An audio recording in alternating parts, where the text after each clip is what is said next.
69 kilometr yurgan MCM Cobalt'imizga qilib o'tgan ishlarni sanab o'tamiz. Tashqarisini full Nike paket qilib berganmiz. Bunga Chevrolet emblemasi qoraytirilgan radiator защита ustunovka qilganmiz. И Malibu 2 signal ustunovka qilib berdik. Brizgalklari ustunovka qilingan. Orqa qatorida Chevrolet qoralangan Cobalt LTZ yozuvlarigacha qop-qora qilib berganmiz. Salonga keladigan bo'lsak, LG Mat plyonkamizdan tepalargacha ko'tarib salon laminatsiya qilib berganmiz.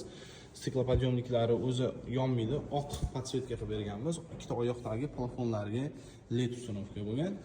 Mashinamizga Onyx zavодской tushadigan bardon ustunovka qilingan. Oldi abagrev, USB joylarini ham chiqarib berganmiz. Bar krishkasini ochsanglar, перекрутиллari ham ustunovka bo'lgan.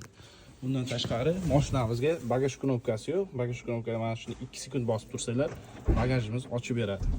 Bundan tashqari mashinamizga 909 Magikar'ni ustunovka qilganmiz. Orqa zadniy kameralarni ham ustunovka qilib berganmiz. Hozir sizlarga bitta ko'rsatib o'tamiz. Mashinamizga eng qiziq narsalardan yomg'irli kunlar boshlandi. Полный salonni full etapda germetizatsiya qilib berganmiz. Mashinamiz zavod bo'lgandan keyin tarraga ursanglar, zadniy kamerasi idealni ko'rinadi. Tiniq bu. Kimga mana shunaqa